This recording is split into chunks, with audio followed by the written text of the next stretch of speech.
The reason people change is because of pain. The reason we grow is because we get uncomfortable and we embrace being uncomfortable. But being honest with the pain that we feel is usually the prime mover for people to do the work that is necessary.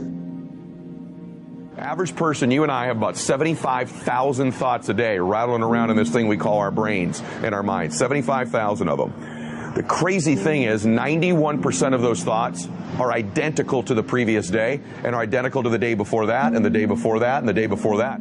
You're not a procrastinator. You have a habit of procrastinating.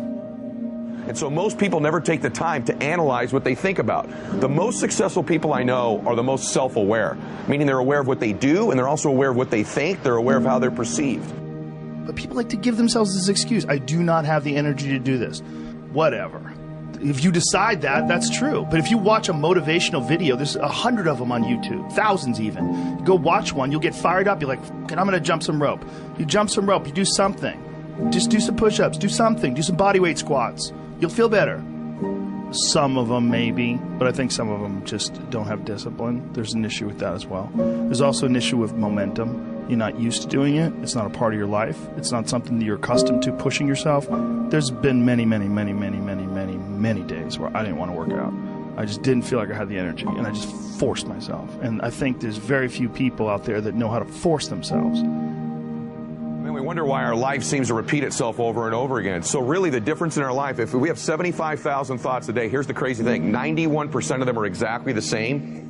The separation in our life is in those 9% of their thoughts, because remember this, these magnets are pretty powerful. That's why I'm always saying that your obsessions become your possessions, because they do. You draw into your life exactly what it is you think about. It's a physical reality that you attract to yourself what you think about. So the difference in our life is 9% of our thoughts. That's why people say all the time the difference between winning and losing is so small, it's almost too scary to talk about. And really we've identified what it is. It's 9% of what we think about alters the direction of our life.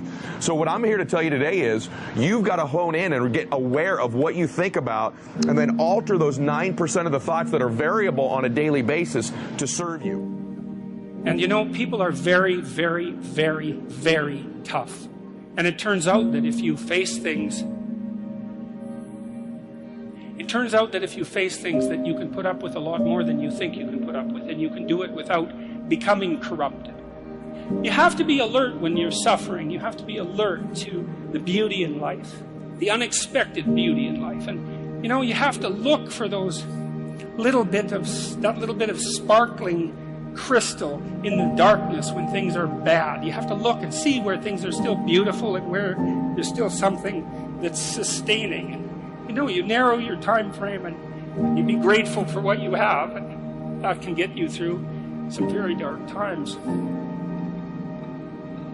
Our belief system is based upon our evaluation of something. Frequently, if we reevaluate a situation, our belief about it will change. I began reevaluating who I was. I started to study. I never stopped studying. And I found as I reevaluated, I had a much higher opinion of myself. I found out things about me that I would have never believed if you had told me. The power that's locked up within us, the marvelous system we've got. Do you know the blood circulates through your veins every 33 seconds, through hundreds of miles of passageway? Bang, just like that, clears all the food in and all the garbage out. Stop and think of the central nervous system. It's the most complex electrical system in the world. And you've got it. Think of your brain, an electronic switching station like that. You can change the vibration of yourself and everything around you. We have awesome powers, and it's all based on what you believe about you. Progress on a regular basis, we feel alive. And that's why at the beginning of the year, we get this thing like, okay, I can have this fresh start. I can really do what my soul desires. I can expand. I can grow. I can improve. I could change. Or maybe better than change, I could progress. See, think about that. Progress is an aliveness to it, doesn't it? You don't have to work at changing. People say all the time now, well, I'm working on changing. Don't worry about it. You don't have to work on changing. Change is automatic. Your body's going to change whether you want it or not as the years go by. And no matter how hard you work, there's going to be some changes going on there. The economy is going to change no matter what you want it to do.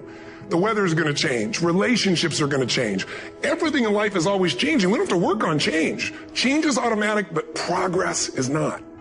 So if you want to make real progress, then you really got to look at your life in a different way. You got to say, I got to take control of this process and not just hope it's going to work out like people do who make a resolution. You may have lost years because somebody else put you at a disadvantage, or years because of your own choices. God knows how to make up for it. He's still going to get you to where you're supposed to be. This is what happened to Joseph in the scripture. God gave him a dream that one day he would rule a nation. In this dream, he saw his brothers bowing down before him. Joseph should have used more wisdom and not told his brothers that part of the dream. Certain things you should keep to yourself. Some people can't handle what God's put in you. They won't celebrate you. They'll be jealous, find fault, and be critical. One day Joseph went to see his 10 brothers. When he walked up, one of them said sarcastically, "Here comes the dreamer." They weren't upset because he was their father's favorite child. They weren't upset because he was wearing a coat of many colors, a coat that represents favor. They were upset because he had a dream. They were offended because he was determined to break out of the mold, to do something great, to leave his mark. They would have been fine if he was content to be average, to accept the status quo. But when you stir up what God's put on the inside, believe that you have seeds of greatness, believe that you can overcome that illness, break the addiction, pay your house off, be blessed in spite of past mistakes, let me warn you, everybody will not celebrate you. When you have a dream, you're going to have some detractors. People will get jealous, try to make you look bad, try to talk you out of it. Say things like, "You really think you can get that promotion? You don't have the experience, the talent. I don't think so. You really think you're still going to get married? You've tried 3 times, hadn't happened yet. You're getting kind of old." Let that go in one ear and out the other.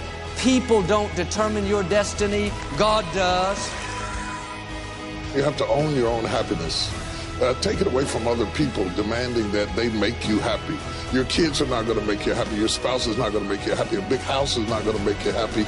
Own your own happiness and be responsible for doing those things that bring joy into your own heart, independently of life and people and money and all of that stuff. Right. It doesn't necessarily give you a happiness. You have to take responsibility of that peace and that joy that lives inside of your heart and not inside of your stuff. That's what hope is. Imagining and then fighting for and then working for what did not seem possible before. That's leadership.